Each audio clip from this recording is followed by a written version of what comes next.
أعوذ بالله من الشيطان الرجيم. بسم الله الرحمن الرحيم. يا أيها الذين آمنوا لا تتخذوا عدوي وعدوكم أولياء تلقون إليهم بالمودة وقد كفروا بما جاءكم من الحق يخرجون الرسول وإياكم أن تؤمنوا بالله ربكم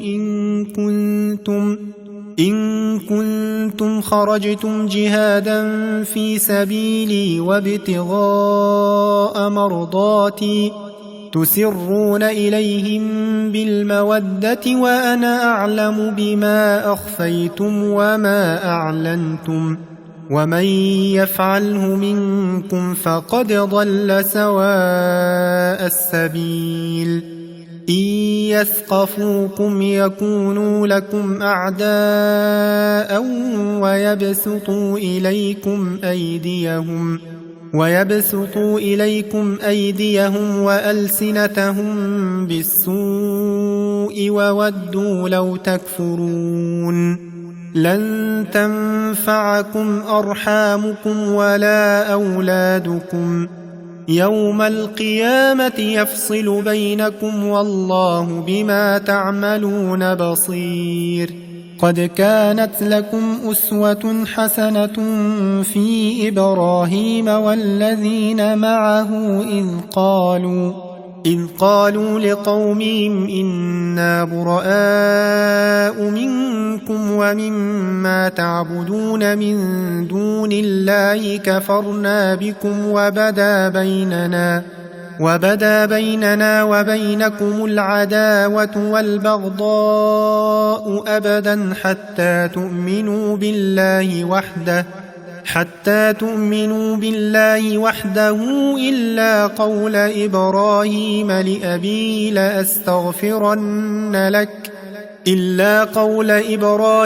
لأبيه لأستغفرن لك وما أملك لك من الله من شيء. ربنا عليك توكلنا وإليك أنبنا وإليك المصير.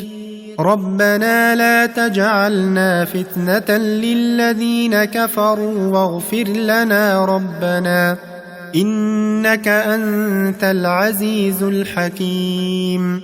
لقد كان لكم فيهم أسوة حسنة لمن كان يرجو الله واليوم الآخر ومن يتول فإن الله هو الغني الحميد. عسى الله أن يجعل بينكم وبين الذين عاديتم منهم مودة والله قدير والله غفور رحيم. لا ينهاكم الله عن الذين لم يقاتلوكم في الدين ولم يخرجوكم من دياركم أن تبروهم وتقسطوا إليهم إن الله يحب المقسطين. إنما ينهاكم الله عن الذين قاتلوكم في الدين وأخرجوكم من دياركم وظاهروا على إخراجكم أن تولوهم ومن يتولهم فأولئك هم الظالمون. يا أيها الذين آمنوا إذا جاءكم المؤمنات مهاجرات فامتحنوهن الله أعلم بإيمانهن فإن علمتموهن مؤمنات فلا ترجعوهن إلى الكفار لا هن حل لهم ولا هم يحلون لهن وآتوهم ما أنفقوا ولا جناح عليكم أن تنكحوهن إذا آتيتموهن أجورهن ولا تمسكوا بعصم الكوافر واسألوا ما أنفقتم وليسألوا ما أنفقوا ذلكم حكم الله يحكم بينكم والله عليم حكيم. وإن فاتكم شيء من أزواجكم إلى الكفار فعاقبتم فآتوا الذين ذهبت أزواجهم مثل ما أنفقوا واتقوا الله الذي أنتم به مؤمنون. يا أيها النبي إذا جاءك المؤمنات يبايعنك على أن لا يشركن بالله شيئا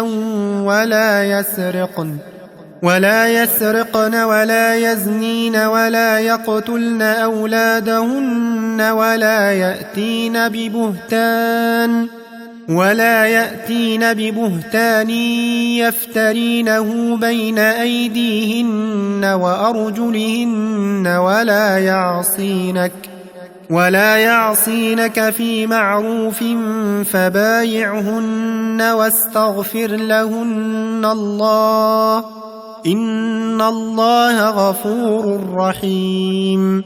يا أيها الذين آمنوا لا تتولوا قوما غضب الله عليهم قد يئسوا من الآخرة كما يئس الكفار من أصحاب القبور.